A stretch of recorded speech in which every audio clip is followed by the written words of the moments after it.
Aplicaciones de la neurociencia en las organizaciones, módulo 12. Comenzamos esta presentación con una frase de Charles Darwin que está bien relacionada a los avances en el campo de la neurociencia y sus aplicaciones a las organizaciones o cualquier otro ámbito, ya que la neurociencia somos los seres humanos. Es como nuestro cerebro y nuestro sistema nervioso central funciona a través de los diferentes retos que tenemos en la vida. Así que, como nos dice Charles Darwin, no es la especie más fuerte la que sobrevive, ni la más inteligente, sino la que responde mejor al cambio. Porque el cambio, al final del día, es la evolución. Y los seres humanos tenemos dos retos en nuestra vida como especie. La primera es la adaptación, y esto se asocia fuertemente con el cambio, y la reproducción de la especie. Introducción. En los pasados 20 años hemos aprendido mucho sobre el comportamiento del cerebro y su relación con los comportamientos y las actitudes dentro de la sociedad. Existen muchos mitos sobre el cerebro que se han derrumbado con los resultados de los estudios más recientes. Continuando con la introducción.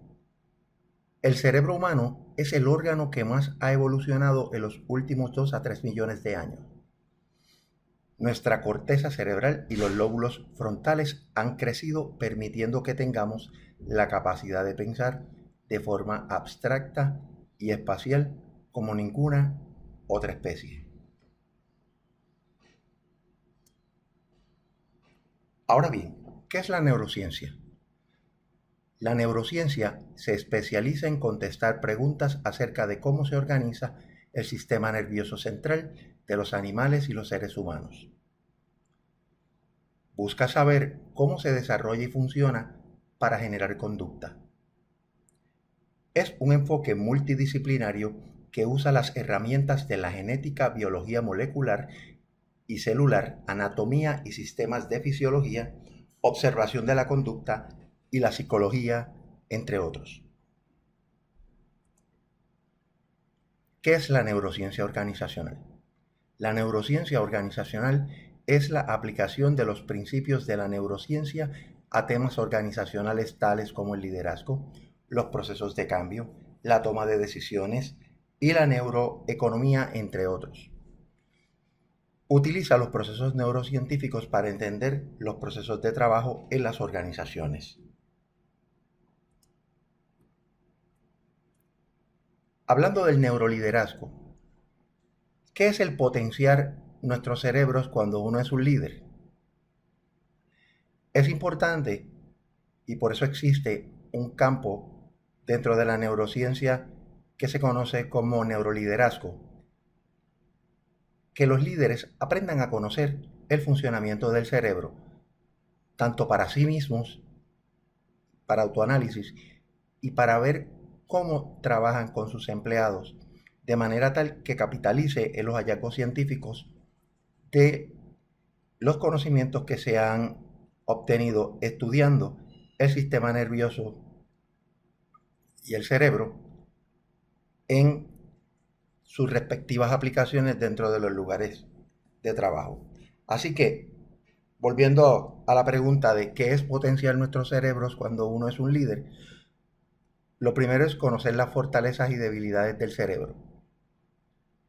Muchas personas dicen que el cerebro es una máquina increíble, que es la máquina más maravillosa del mundo, pero hay unos mitos que tenemos que derrumbar, ya que el cerebro es un órgano importante, sumamente importante, pero que también no podemos mitificarlo, porque su rol no necesariamente es que sea una máquina perfecta, ni una computadora perfecta.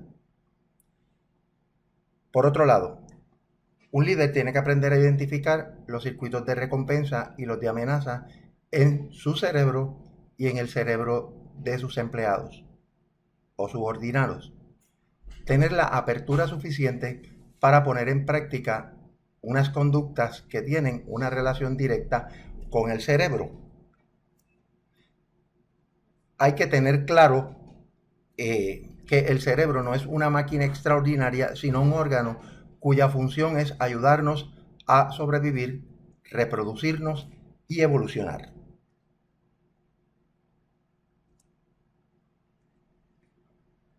¿Qué hacen los líderes para potenciar los cerebros? El cerebro es una máquina de predicción, si le podemos llamar así, y lo que busca es asegurar la supervivencia.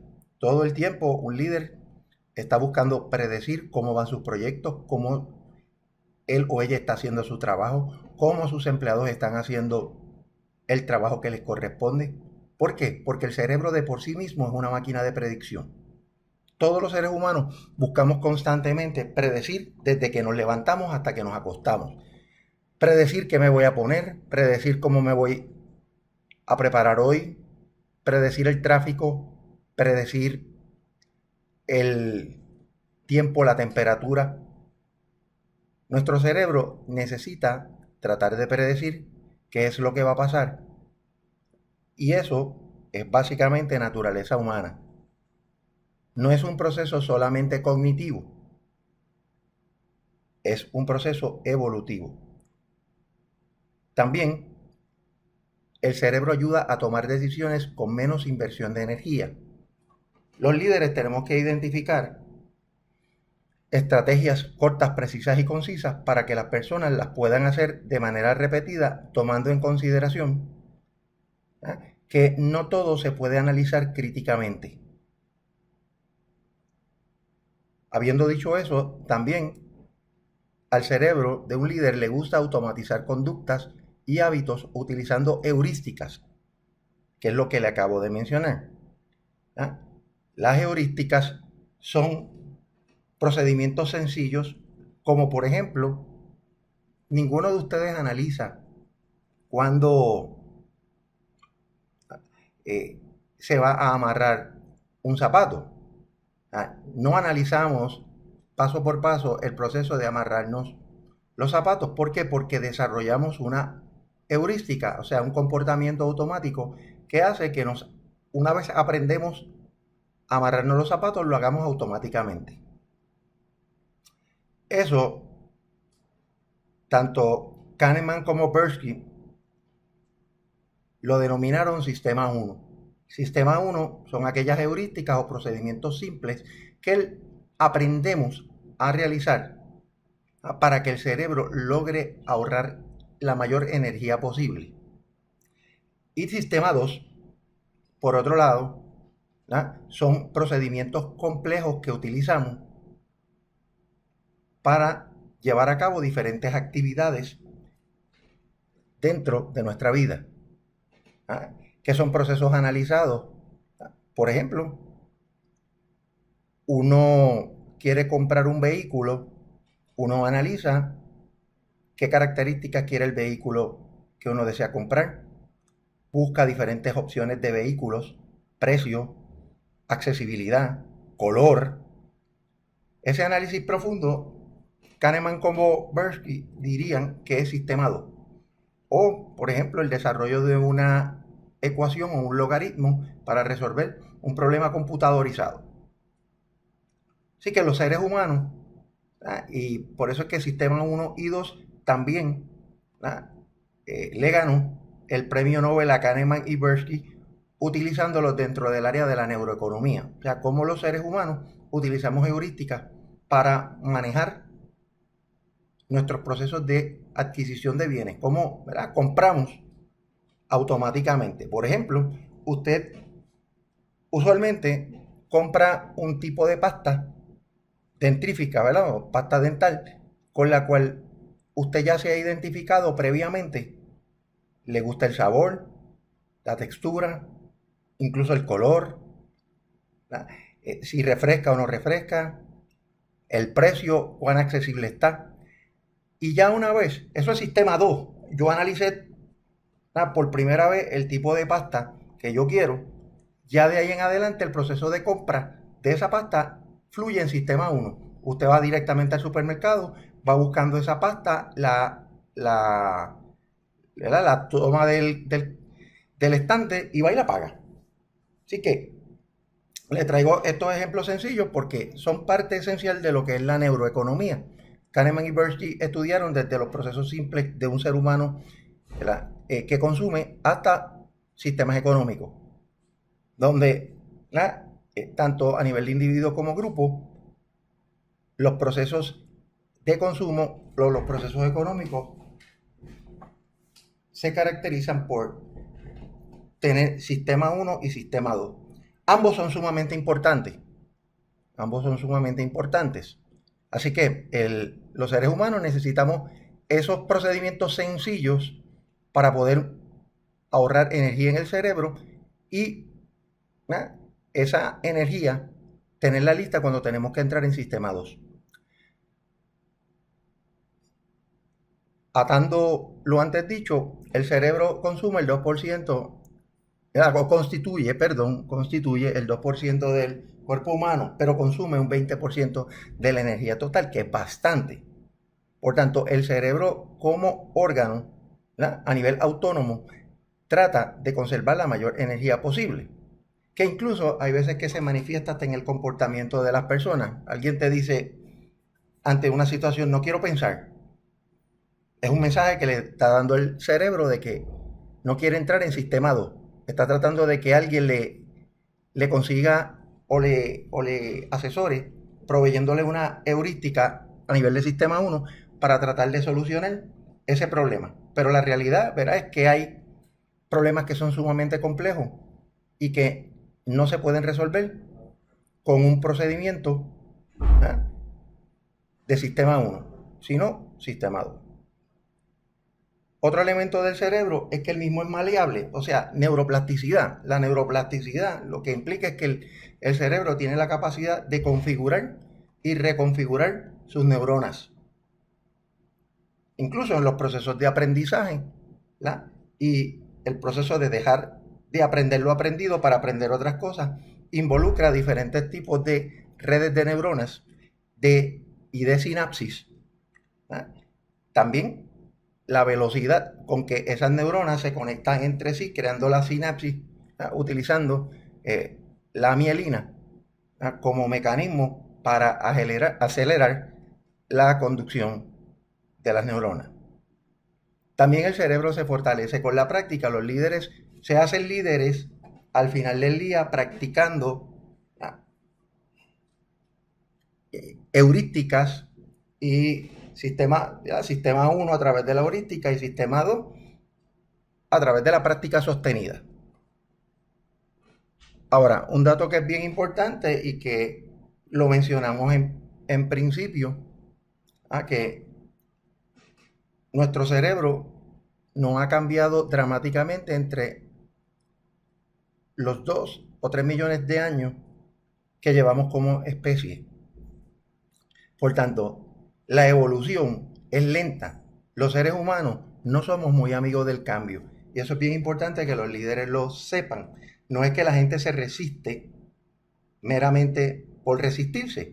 Es que cuando se activan lo que vamos a ver que son los circuitos de amenaza, hay una respuesta fisiológica que evitan que nosotros querramos cambiar. Claro, esto va a variar dependiendo de las experiencias de las personas, y los ambientes donde se han criado, donde han trabajado, y todas las experiencias que hacen que el cerebro se moldee de la manera que es. Por eso es que los expertos en el campo de la neurociencia argumentan que no hay dos cerebros iguales en términos de configuraciones neuronales, aún siendo gemelos idénticos. Sí podemos ver a simple vista que los cerebros se parecen unos con otros y las neuronas también, pero las configuraciones neuronales y cómo la gente utiliza las neuronas y el crecimiento que se da a nivel cerebral, ¿verdad?, por las conexiones interneuronales, va a variar en cada individuo.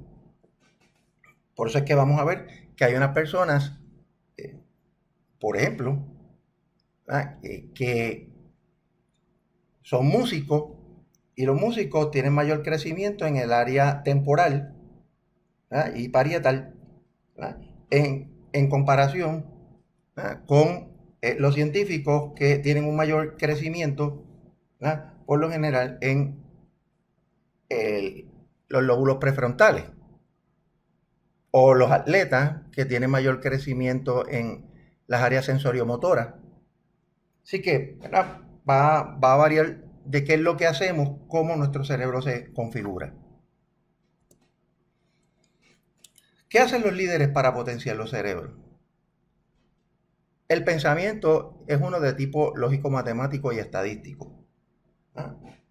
Así que los de ustedes que le tengan temor a la estadística, pensamos estadísticamente porque estamos todo el tiempo tratando de observar, describir, predecir y controlar. Así que el método científico es una analogía de cómo funcionan nuestros procesos de pensamiento en el cerebro.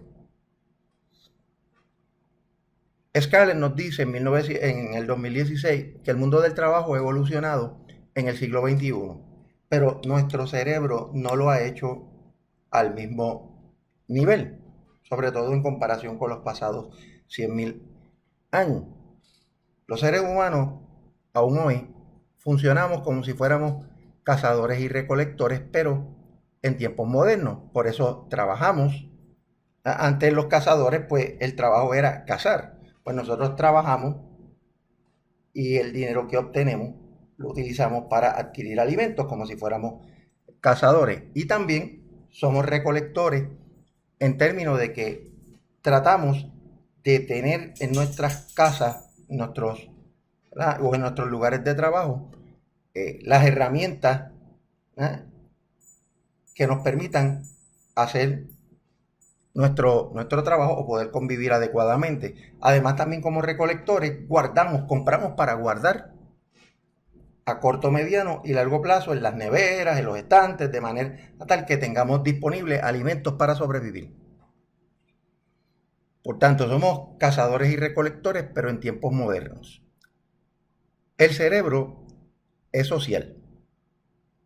La naturaleza del cerebro es puramente social. Por eso es que parte de nuestra evolución está dirigida a la reproducción. Tenemos que reproducirnos como especie. Y uno de los neurotransmisores que nos ayuda en esa línea es la oxitocina, ¿verdad? Esto nos lo dice Matthew Lieberman en sus investigaciones.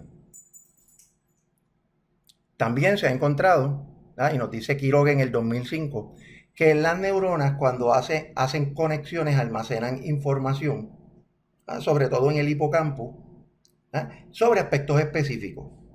¿Verdad? Y ahí viene el famoso estudio de Quiroga sobre la neurona de Jennifer Aniston. Jennifer Aniston, una actriz que se destacó en el programa Friends, en un estudio que estaba haciendo Quiroga, ¿ah?, donde se le estaba presentando diferentes fotos a las personas y se estaba midiendo la actividad neuronal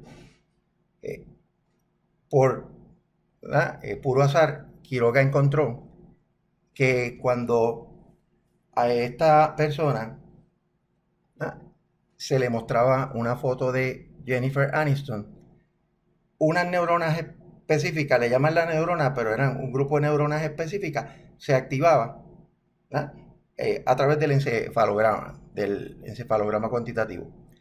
Y cuando se le volvía a presentar ese estímulo a la misma persona, esa misma área se volvía a encender y se hizo constantemente, lo que nos da un indicador de que las memorias que almacenamos sobre figuras tienen su ubicación en unas neuronas específicas. Por eso es que se llama la neurona de Jennifer Aniston. Esto también tiene implicaciones bien importantes en los campos del aprendizaje, el adiestramiento, etc. Continuando con qué hacen los líderes para potenciar los cerebros. A pesar de que el cerebro no le gusta mucho el cambio, de vez en cuando busca la novedad. Y claro, hay unas personas que buscan más la novedad o son más abiertos a los cambios que otros, ¿verdad? Y eso se puede ver claramente, ¿verdad?, en estudios con imágenes de resonancia magnética. cómo hay mayor activación en el cerebro de una persona ante aspectos novedosos. También se ha encontrado que estimular el buen humor y la risa ayudan al cerebro y desde luego a las personas.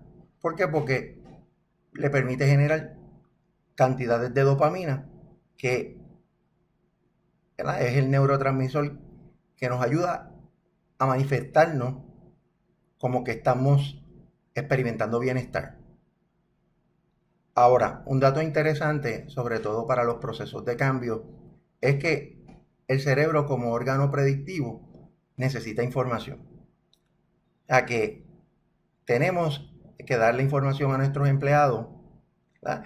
En este caso particular, se recomienda, ¿ah?, que los cambios se vayan informando poco a poco para que el cerebro de los individuos lo puedan manejar mejor. O sea, los cambios, aun cuando sean transformacionales, deben dividirse en etapas para que la gente lo pueda ir manejando poco a poco. Los cambios dramáticos y de momento generan temor, activan la amígdala y levantan altos niveles de cortisol, que es una hormona que afecta el funcionamiento de los lóbulos frontales, que están, ¿verdad?, diseñados para analizar, ¿verdad?, para tomar decisiones, e inhiben, ¿verdad?, el cortisol inhibe el funcionamiento ejecutivo, ¿verdad?, y el análisis en las personas.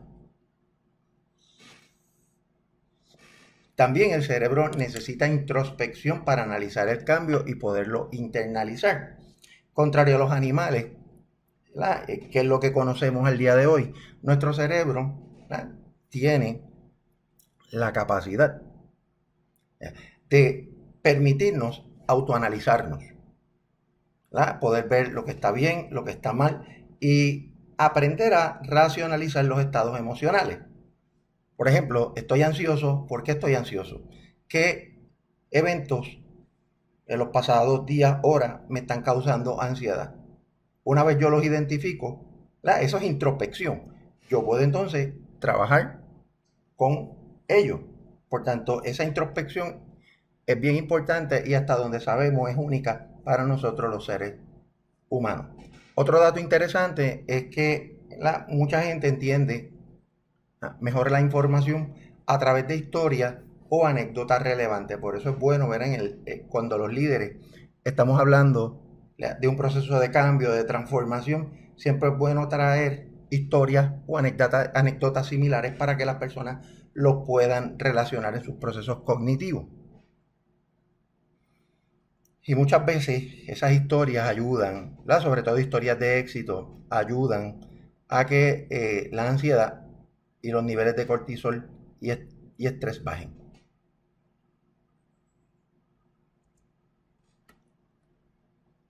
Continuando con qué hacen los líderes para potenciar los cerebros. Al cerebro no le gustan las injusticias. Es interesante, ¿verdad?, evolutivamente, cómo la mayor parte de los seres humanos, aun cuando las toleran, no les gustan las injusticias, ¿verdad?, y tampoco les gusta que los rechacen los seres humanos, ¿verdad? Y aquí Matthew Lieberman ha estudiado el concepto del rechazo y se ha encontrado que en personas que son rechazadas se activan áreas de dolor bastante asociadas a las áreas, ¿verdad?, o a las neuronas, sobre todo motoras, asociadas al dolor físico. O sea que el dolor del rechazo es como si fuera físico, la gente lo interpreta así. Por eso también genera mucha tensión muscular, se bloquean las personas, sobre todo cuando hay mucho cortisol, etc. Y claro, se ha encontrado también que el rechazo afecta a la capacidad de pensar y decidir. Se genera mucho cortisol y también se activa grandemente el sistema límbico, ¿verdad?, donde podemos tener temor, molestia, coraje, hasta sentirnos en repugnancia. Entonces, también es importante para los líderes saber que las decisiones tienen que combinar aspectos racionales y emocionales. No hay una decisión 100% racional. Al contrario, Damasio encontró en investigaciones con personas que habían tenido lesiones que evitaban que se conectaran los lóbulos prefrontales con el sistema límbico. Esas personas que tenían lesiones que no permitían que ambas estructuras cerebrales se comunicaran, se quedaban analizando todo el tiempo una posible decisión y nunca tomaban decisiones. O sea que las emociones tienen un rol importante, además de la lógica, el análisis en la toma de decisiones. Eso es bien importante, que un líder sepa que las personas, cuando queremos desarrollar un proyecto de cambio, si se lo vendemos como algo puramente racional y lógico y no tomamos en consideración qué emociones pueden traer este cambio o impulsar el cambio utilizando emociones positivas, tratando de motivar a que las personas se hagan parte del cambio por el beneficio que al final del día les va a traer, eso ayuda sistemáticamente a bajar la resistencia al cambio. Aquí también pues las memorias combinan o deben combinar lo racional con lo emocional. Y los lóbulos frontales son clave en este proceso, porque los lóbulos frontales lo que permiten es analizar básicamente las emociones de manera lo más racional posible. Y eso es bien importante, sobre todo, ¿verdad?, en la toma de decisiones, en los cambios. Ahora, ¿cómo los líderes manejan los circuitos de amenaza? Los circuitos de amenaza son aquellos que nos dicen que hay algo malo, que hay algo que nos puede afectar. Y muchas veces es puramente instintivo. Por eso es que entonces tenemos que ayudar a la gente a poder analizar el cambio y darse cuenta que el cambio no es ese tigre de Bengala que están viendo, que el cambio no me va a afectar, o que este nuevo procedimiento o que mi desempeño tiene que mejorar, y no verme amenazado y tratar de ver entonces cómo mejoro. Ahora bien, ¿qué pasa con los circuitos de amenaza? Pues mire, se activan más rápido, son impulsos más fuertes, por eso generan respuestas más rápidas y fuertes, tienen una mayor duración. Muchas veces usted, vamos a decir, que está enojado, pasa mucho más tiempo enojado que contento. ¿Y por qué? Pues porque aumenta los niveles de cortisol, y el cortisol es una hormona que entra directamente en la sangre y se mantiene mucho más tiempo en el cuerpo. Y a la misma vez reduce los niveles de dopamina, que le llaman el neurotransmisor de la felicidad o de recompensa, etcétera. O sea, esto es un juego entre el cortisol y la dopamina y algunos otros neurotransmisores, serotonina, oxitocina, que tienen un rol bien importante en la vida, pero esto es una cuestión de balance entre hormonas y neurotransmisores. Por ejemplo, se ha encontrado que cuando un líder visualiza un problema como un reto, como algo que se puede superar si uno tiene las herramientas o las consigue, eso hace que disminuya el cortisol en la sangre, y la visualización de que ese reto es superable levanta mayores niveles de dopamina.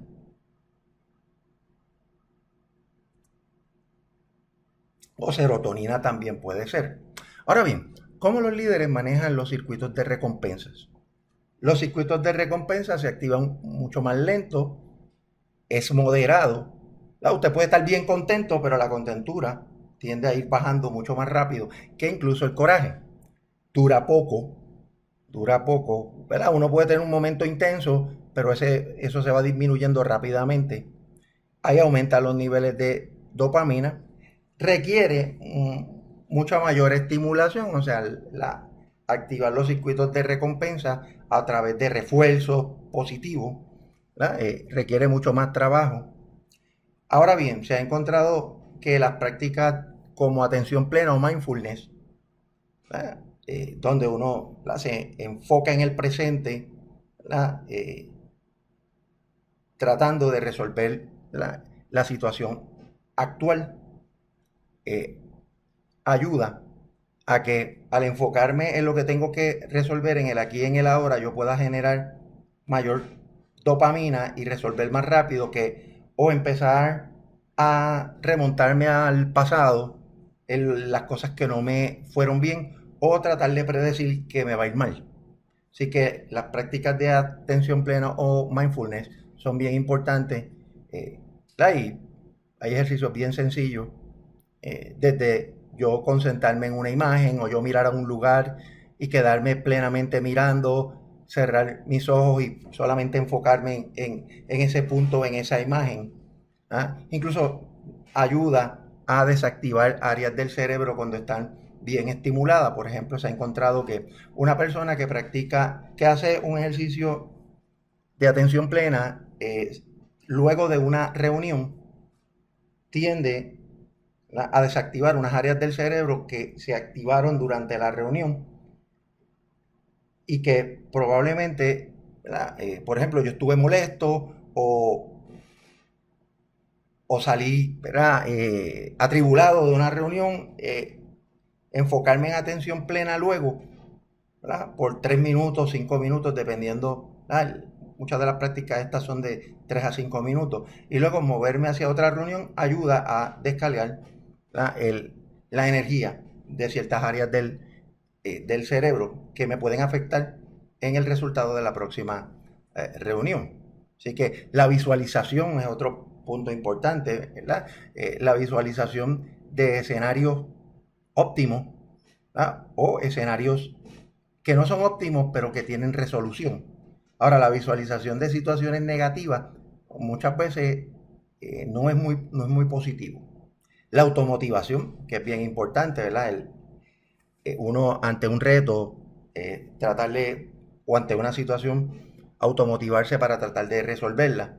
Se ha encontrado que este tipo de prácticas tienden, ¿verdad?, a generar mayor dopamina, disminuye el cortisol, ¿verdad?, que, como ya hemos dicho, bloquea el funcionamiento de los lóbulos frontales. He hablado de los procesos de cambio en los líderes, pero ¿verdad?, aquí nos vamos a concentrar un poco. Estos no son fáciles para las personas desde el proceso consciente. Tan pronto uno experimenta que viene un cambio, conscientemente se puede atemorizar. Por otro lado, peor aún, el inconsciente, ¿verdad?, o todas estas conductas de sistema 1 que se convierten posteriormente en hábitos y rutinas, no son amigas del cambio. ¿Por qué? Porque las hemos diseñado para ayudarnos a sobrevivir y a resolver problemas inmediatos. Y muchas veces los procesos de cambio trastocan nuestras rutinas y nuestros hábitos. Y desde luego, para que nosotros podamos mejorar nuestra capacidad de enfrentar los cambios, vamos a depender de las funciones ejecutivas que están en los lóbulos frontales y prefrontales. Como les decía hace un rato, el cerebro maneja mejor cambios poco a poco, ¿verdad?, que los cambios transformacionales. Así que muchas veces los cambios transformacionales surgen porque la organización no ha hecho cambios poco a poco y espera que las cosas se pongan bien difíciles, y entonces el cambio transformacional se convierte en un gran problema organizacional. Pero la realidad es que, ¿verdad?, muchas veces los psicólogos le vamos diciendo a la gente: mira, la neurociencia nos ha enseñado que si vamos a impulsar el cambio debemos hacerlo poco a poco. La gente no hace caso porque no ven resultados inmediatos, y entre la inmediatez y el no querer cambiar, nos encontramos que llegamos a un punto donde terminamos en una reestructuración, donde hay que despedir empleados, hay que cambiar procesos, hay que cambiar tecnología, cuando lo pudimos haber hecho poco a poco.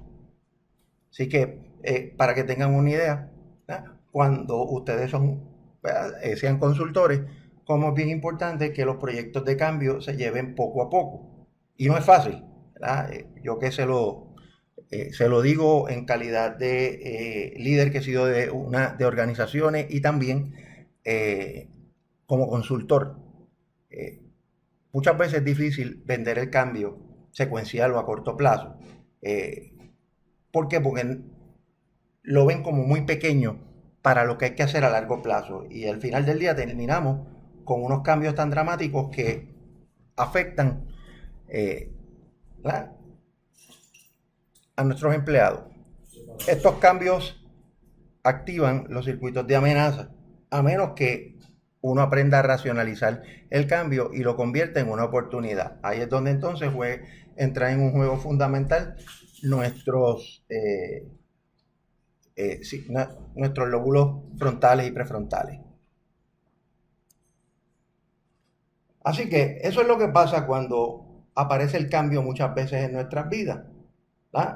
Nuestros antepasados lo veían a través de un tigre de Bengala,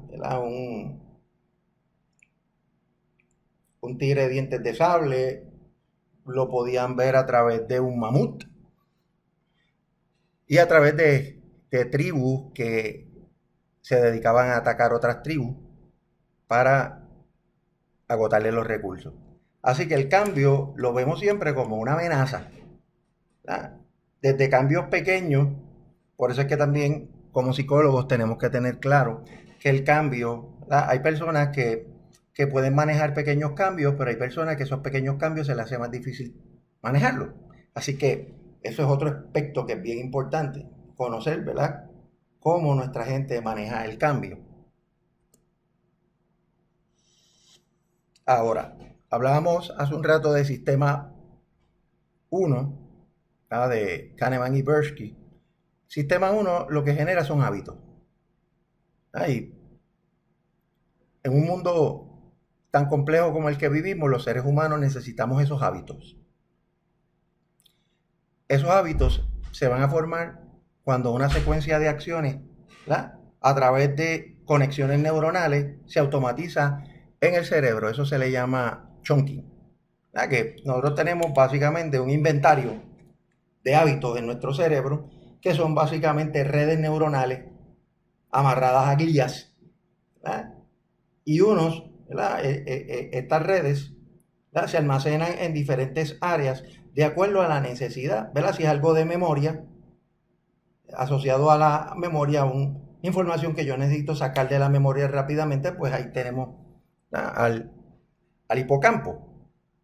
También, si es, ¿verdad?, a pesar de que el hipocampo almacena mucho de lo que está en nuestra memoria, también hay áreas asociadas al hipocampo del cerebro, ¿verdad?, como el área sensoriomotora, que por ejemplo, se activan memorias junto con el hipocampo para huir ante un peligro.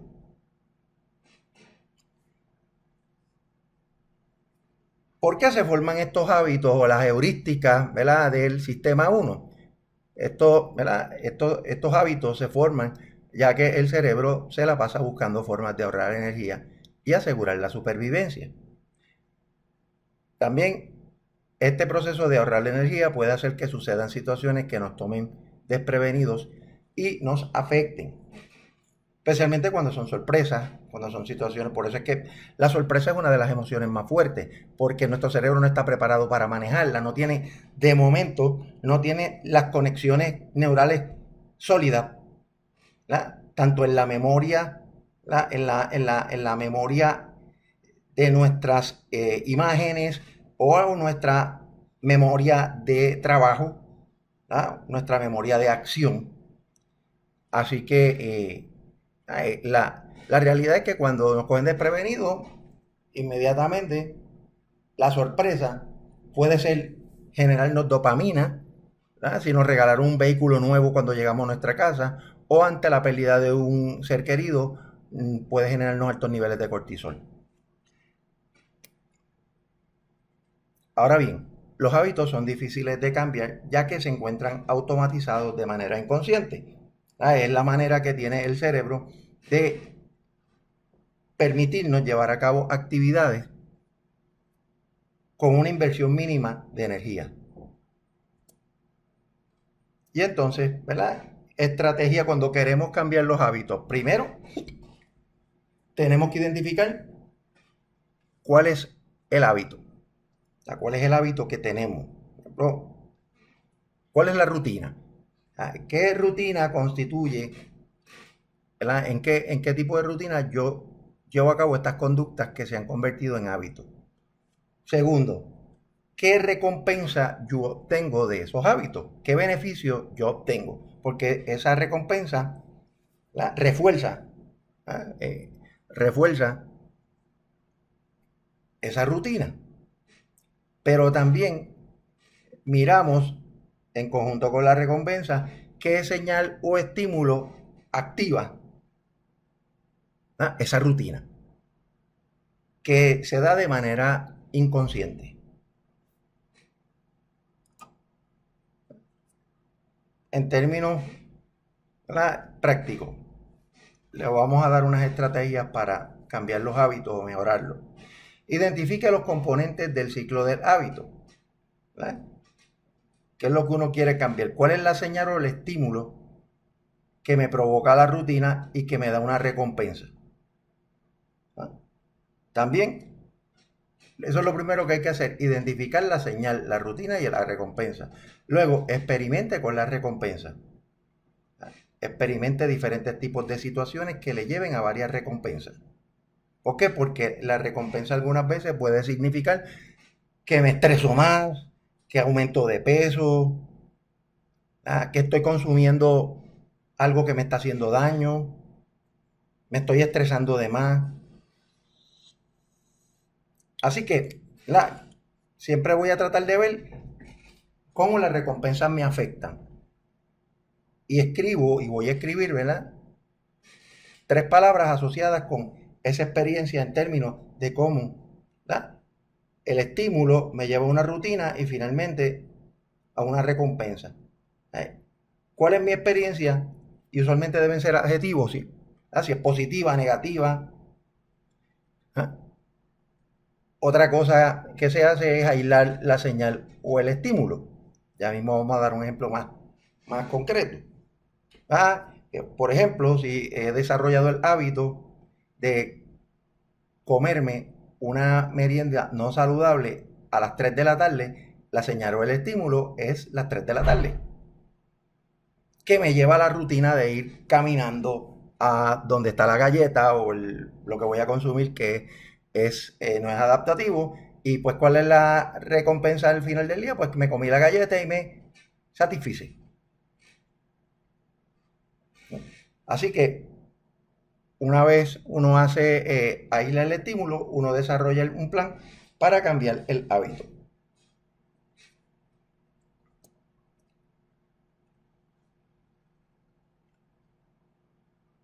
Charles Duhigg, un autor muy conocido, experto en el área de análisis de hábitos, por ejemplo, hablando de las galletas, nos da un ejemplo que entre 3 y 4 de la tarde, cuando él miraba el reloj, ya inmediatamente el cerebro le daba un mensaje de que tenía que caminar hacia la cafetería. Y entonces él venía, compraba la galleta y se la comía. Y entonces, ¿qué pasó? Él encontraba que estaba aumentando de peso. Por tanto, él analizó la rutina y entonces se daba cuenta de que más allá de comer la galleta, lo que él hacía era que, ¿verdad?, analizando bien su rutina entre 3 y 4 de la tarde, el ir a la cafetería le permitía compartir con sus compañeros y un poco despejarse de su rutina de trabajo. Entonces, pues, ¿qué hizo Charles Duhigg? Charles Duhigg, en vez de, cuando fueran 3 o entre 3 y 4, en vez de ir a la cafetería, él iba y caminaba hacia alguno de los departamentos donde estaban sus compañeros que se encontraban en la cafetería, y en vez de comerse la galleta, compartía un rato con ellos, se despejaba un poco y volvía a su área de trabajo. Eso es una manera de cómo él evitó ¿verdad? Como muy bien trae en el libro de Desarrollo de Hábitos, cómo él pudo, ¿verdad?, evaluando y analizando bien para que ustedes vean lo importante de los lóbulos prefrontales y frontales. Analizando bien su rutina, bajó cerca de 15 a 20 libras, porque la galleta realmente no era lo más importante para él, pero era una excusa para llegar a la cafetería a ver a sus amigos. Pues entonces decidió moverse a otro lugar para obtener la recompensa que era realmente, que era compartir con sus compañeros. Un ejemplo, de cómo uno puede cambiar hábitos cuando estos hábitos les están, ¿verdad?, le están haciendo daño a uno. Si son hábitos que son funcionales, no hay ningún problema. Ahora, la toma de decisiones y el cerebro. Como hemos mencionado ya, y lo repetimos y recalcamos, el cerebro necesita de componentes racionales y emocionales. Requiere de una inversión mayor de energía en comparación con las heurísticas o sistema 1. También el cerebro busca su propio beneficio para generar dopamina. El cerebro también tiene sus vicios, como dice un amigo mío neurocientífico. También necesita información para predecir y para decidir. Y desde luego no podemos perderle perspectiva que los niveles de cortisol afectan la toma de decisiones. También la oxigenación en el cerebro ayuda en la toma de decisiones. Otra recomendación que hacen algunos expertos, y hay que tener un poco de cuidado porque las conexiones neuronales van a ser mucho más rápidas dependiendo de la cantidad de mielina que tienen, la cantidad de vainas de mielina y mielina que tiene una neurona. Incluso se ha encontrado que los seres humanos, a través de los años, vamos perdiendo esta mielina, que lo que hace es que acelera, es como un conductor, acelera la velocidad de la comunicación con las neuronas. Y por eso es que cuando pasan los años, no solamente se nos pueden olvidar las cosas, nos ponemos más lentos, pensamos más lento, por la pérdida de las vainas, de la mielina en las vainas en las neuronas. Así que se ha encontrado de que el consumo de ciertas grasas, ahí es donde hay que tener cuidado, ¿verdad? No es que ahora nos vamos a comer un lechón, un cerdo, o unas costillas, y mientras más grasa comemos, más rápido se mueve nuestro cerebro, porque pues también hay otras consecuencias. Ya se nos pueden tapar las venas, las arterias, etc. Pero sí, se ha encontrado que para poder trabajar con la pérdida de mielina en nuestras neuronas, hay que utilizar, por ejemplo, omega 3, aceite de omega 3, omega 6, que traen ciertas grasas, comer mucho pescado, para aquellos que les gusta y los que no les gusta aprender a comerlo, de manera tal que acelera las conducciones nerviosas, o sea, ayuda a reponer la mielina perdida. Eso es lo que nos dicen los investigadores. Por tanto, también el cerebro necesita oxígeno, tiene que estar oxigenado. Eso no lo discutí ahorita, pero sí, necesitamos oxigenarlo. Las prácticas de respiración profunda, hacer respiraciones profundas y relajaciones, ayudan a oxigenar el cerebro. Por eso también cuando uno está haciendo ejercicios de atención plena, pues mientras uno se enfoca en algo, pues respirar profundo es importante porque al mismo tiempo está oxigenando el cerebro. Ahora bien, ¿cuál es el rol de la neurociencia con las emociones? Pues son necesarias para la supervivencia del ser humano, están ahí. La psicología estuvo casi 100 años cometiendo errores garrafales diciendo que las emociones no eran importantes en el ser humano, sino la cognición, la memoria y el aprendizaje. Y se dejó en un rol muy relevado a las emociones. Hoy en día nos hemos encontrado que sin emociones no hay buenas decisiones. Ahora, estudios como los que ha hecho el doctor Paul Ekman ha encontrado que las siguientes emociones son universales: el coraje, el miedo, la tristeza, la repugnancia, el desprecio, la sorpresa y la felicidad. Aquí vemos varias emociones, la mayor parte de ellas negativas, así que el cortisol juega un papel bien importante en nuestras vidas. Aquí jugamos en contra, porque por ejemplo, de todas las emociones presentadas, las últimas dos, la sorpresa y la felicidad,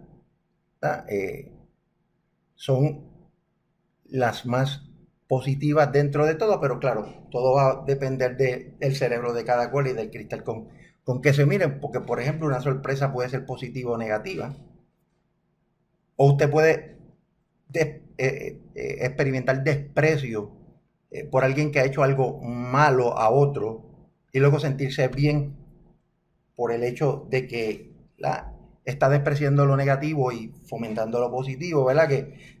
Pero si usted mira, el coraje, la tristeza, el miedo, la repugnancia y el desprecio pueden ser emociones que usualmente la gente las tiende a evaluar como negativas.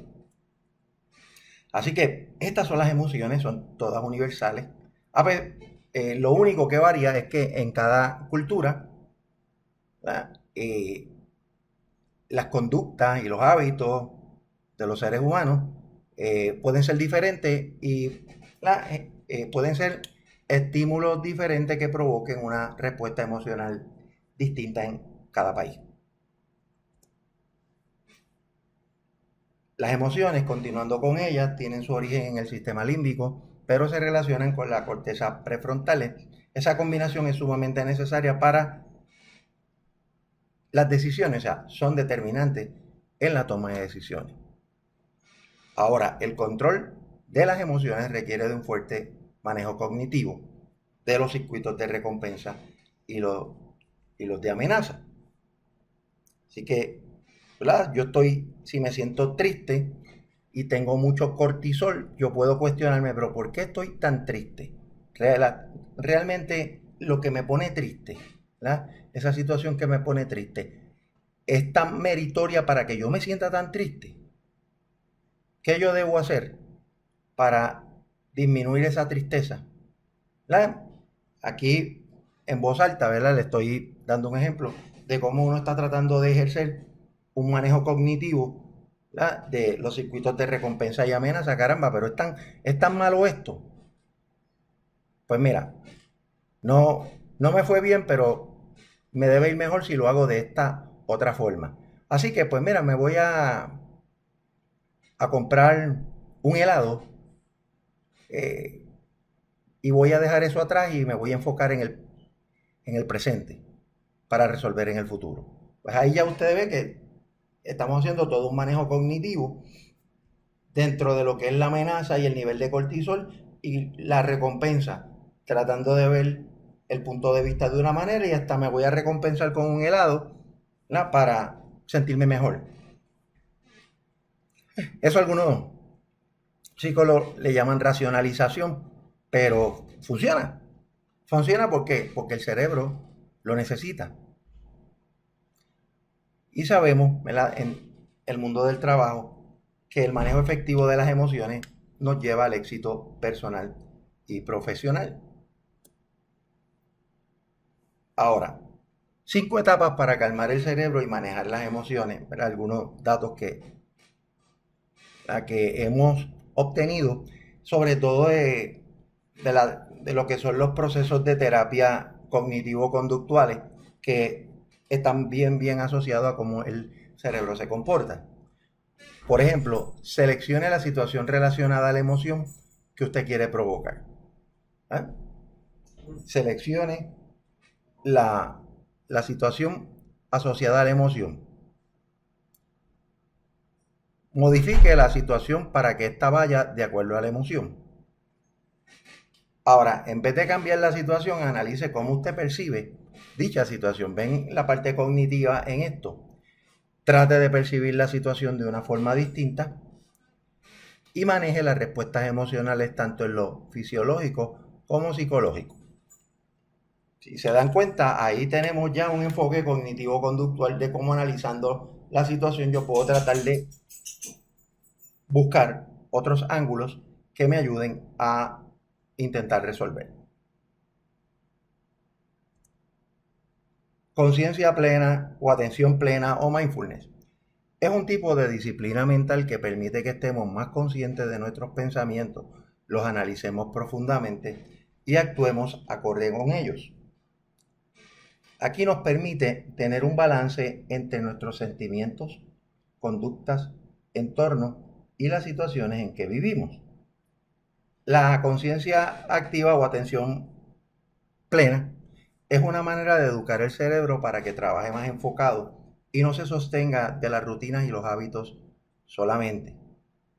También aumenta nuestra capacidad de enfoque. Y como les decía, hay ejercicios de atención o conciencia plena o total de distintas formas. Pero uno bien sencillo es usted cerrar sus ojos y concentrarse en una imagen que le resulte relajante. ¿No? Una sola imagen. Una imagen mental de un lugar, una imagen de una persona que usted aprecia mucho y que le trae calma y tranquilidad. O también hay veces que hay personas que abren los ojos, hacen este ejercicio con sus ojos abiertos y buscan dentro de su oficina o salón algún punto, ¿verdad? Ya puede ser una foto, ya puede ser hasta un punto en la pared que uno lo mire y simplemente quedarse mirándolo, ¿verdad? Y no pensar en nada más. En principio da un poco de trabajo, pero posteriormente uno lo logra. Eso lo que hace es que desactiva áreas del cerebro que han sido activadas anteriormente y permite, por ejemplo, personas que han mirado a un solo punto, a una sola imagen, usted va a ver, ¿verdad?, que lo que son las áreas sensoriomotoras, parietal y temporales tienden a disminuir un poco. Por ejemplo, si tengo los ojos abiertos, hay mucha más activación en el área occipital que está asociada a la vista, pero también disminuye la activación tanto en las áreas parietales como temporales, ¿verdad? Y también en, ¿verdad?, los lóbulos frontales. Si yo estaba en una reunión donde estuvimos analizando y tomando decisiones, usted va a ver que mirar solamente un objeto baja la carga energética en su cerebro y va a haber una activación más pequeña en los lóbulos prefrontales y en el área occipital. Las demás tienden a bajar significativamente. Eso lo que hace es que cuando vuelva a otra reunión, ya mi cerebro está listo para enfrentar el próximo reto o el próximo tigre de dientes de sable que nos encontremos en el proceso. ¿No? Aquí un poquito en términos técnicos, la meditación es una técnica para mejorar el autocontrol y el autoconocimiento de la conciencia plena o activa. También este ejercicio de 5 elementos, identificar visualmente 5 elementos o 5 sonidos, ¿verdad? Toque los 5 elementos, aspire 5 elementos, pruebe 5 alimentos, pero también puede ser uno. Esto es un ejercicio que saqué de un libro.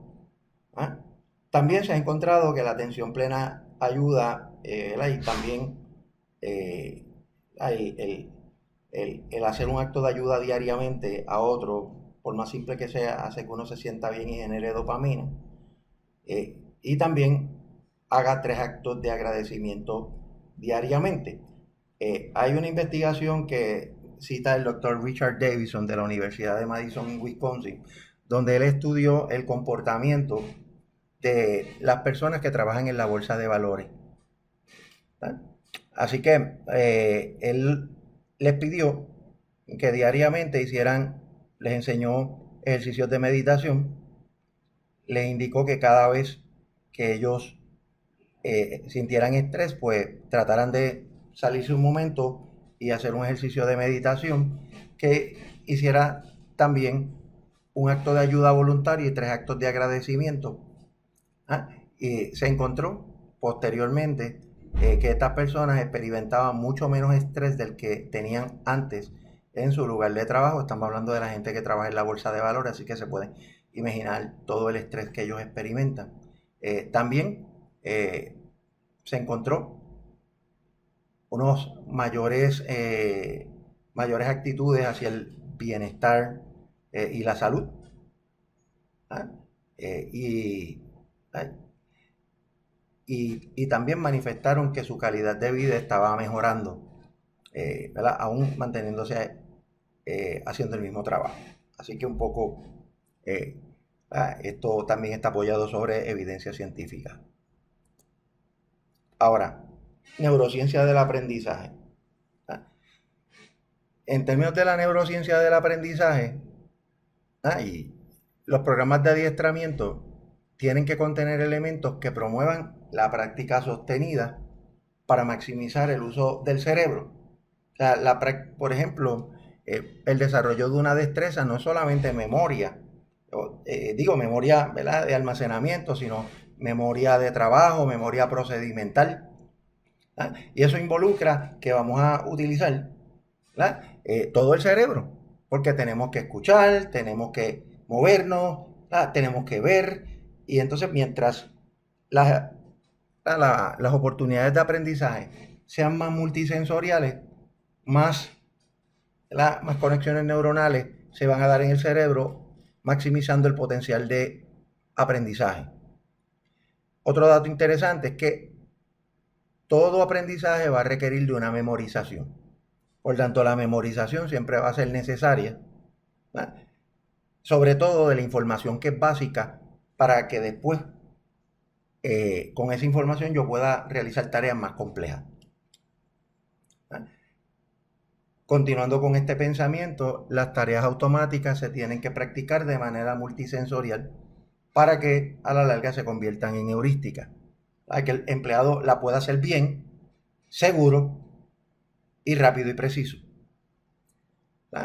También el pensamiento crítico tiene que integrar los lóbulos prefrontales y el sistema límbico para una solución de problemas y toma de decisiones más integral, lo que sería sistema 2. Lo que no se practica se olvida. En términos generales, si usted deja de practicar una destreza, va a perder trazos de memoria porque el cerebro mismo configura y reconfigura. Claro, no lo pierde todo. No lo pierde todo. Porque con la memoria asociativa, usted observando a una persona haciendo el trabajo, usted poco a poco va rescatando la información y a través de la práctica nuevamente la recupera. Pero si pasa mucho tiempo, usted podría perder mucha de la información. También otro dato es que las áreas del cerebro aumentan con el aprendizaje.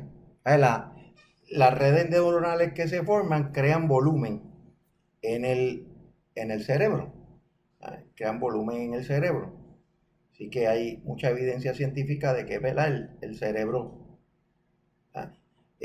crece en las áreas asociadas a la práctica de lo que uno hace. También se ha encontrado que las neuronas espejo hacen que el aprendizaje por observación y el coaching sean efectivos. O sea, yo observar a un coach o a un adiestrador haciéndolo hace que mis neuronas espejo se activen y yo quiera imitar ese comportamiento. Y desde luego las emociones tienen un papel bien importante en el aprendizaje. Un adiestramiento aburrido, poco motivador, no va a tener el efecto en el aprendizaje que uno motivador, que estimule el que la gente quiera aprender. Por eso es que se fomenta mucho el que sean ambientes prácticos, de solución de problemas, retantes, y que la persona no se frustre cuando está tratando de aplicar las destrezas y los conocimientos aprendidos. Características, ¿verdad?, de experiencias de aprendizaje exitosas según estudios neurocientíficos. La práctica repetida, ya lo mencionamos, debe ser enfocado en destrezas o competencias específicas. Por eso hay que tener mucho cuidado con los adiestramientos bien largos. ¿verdad? Es mejor adiestramientos más cortos y enfocados en unas competencias específicas, donde la persona aprenda rápido, practique e internalice, ¿verdad? Cree conexiones neuronales específicas a esas destrezas, ¿no? También que se utilicen mecanismos de recompensa o refuerzo positivo, a que se refuerce el que cuando lo haces bien, y se motiven cuando lo estás haciendo mal, te motiven a que lo hagas bien. Que estimulen las emociones, ya lo mencionamos, que hagan interesante la actividad. También, otra área de la neurociencia bien reciente que está analizándose es el aprendizaje por error. O sea, promover que durante un adiestramiento la persona cometa errores, porque también el, el estimular los circuitos de amenaza genera aprendizaje, pero no a tal manera que bloqueen a la persona. O sea que un adiestramiento debe combinar, ¿verdad? O una experiencia de coaching, una experiencia de aprendizaje, debe combinar cómo estimular los circuitos de amenaza, pero también los circuitos de recompensa. Y se ha encontrado que aprender de errores, ¿verdad? Sobre todo en algunas competencias o destrezas que sean críticas, puede ayudar a que la persona internalice ese aprendizaje mejor. Y claro, esta básicamente es una introducción al campo de la neurociencia organizacional, neuroliderazgo, neuroeconomía. Hay todavía mucho que estudiar.